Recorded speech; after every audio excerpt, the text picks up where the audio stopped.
of his period and in his actions as emperor. So to give a few examples, one time, Aurangzeb's father, Shah Jahan, after he had been deposed from the throne, criticized his newly crowned son, saying that he was ineffectively deploying troops. This is how Aurangzeb retorted. I wish you to recollect that the greatest conquerors are not always the greatest kings.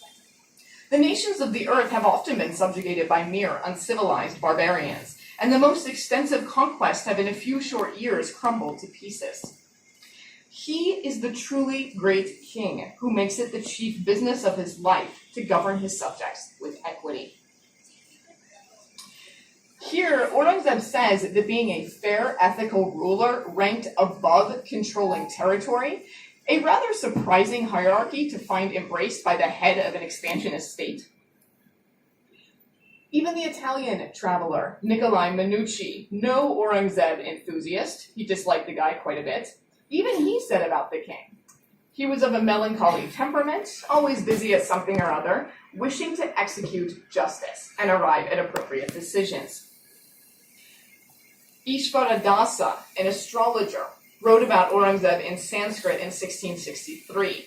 He called the king righteous, dharmya, and even noted that his tax policies were lawful, vidhivat. In short, people of all religious stripes and backgrounds agreed that Aurangzeb prioritized justice in his ruling strategy.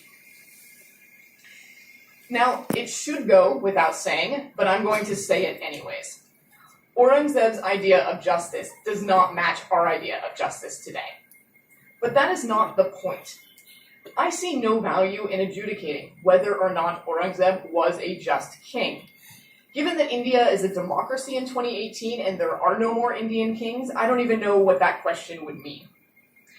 Rather, I want to understand how Aurangzeb envisioned justice, what he thought it was, and how that ideal then informed his decision as the head of one of the largest, the most populous, and probably the richest empire of the 17th century.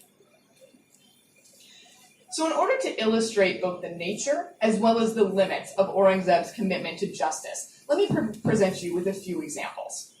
These examples also happen to touch upon some of the more controversial aspects of his reign, starting with his twinned policy, and I do think it's a twinned policy, of temple protection and destruction. Temples, both Hindu and Jain temples, dotted the landscape of the Mughal kingdom.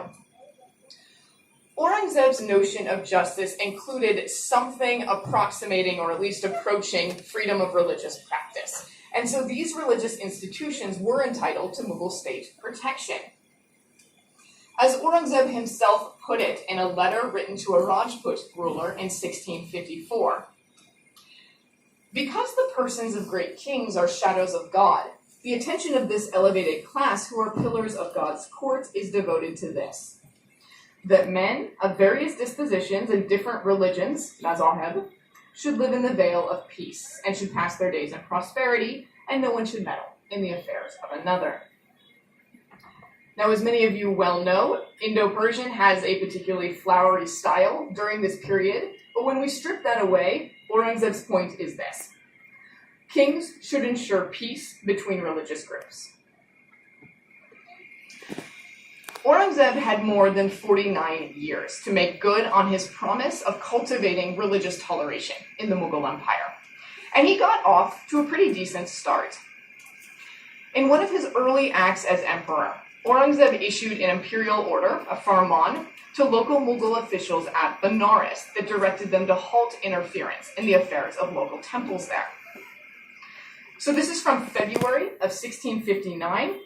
Aurangzeb said he had learned the following: several people have, out of spite and rancor, harassed the Hindu residents of Benares and nearby places, including a group of Brahmins who are in charge of the ancient temples there. The king then went on to order his officials, quote, "You must see that nobody unlawfully disturbs the Brahmins or other Hindus of that region, so that they might remain in their traditional place and pray for the continuance of the empire." Throughout his reign, Aurangzeb issued dozens of similar orders that directed officials to shield temples from unwanted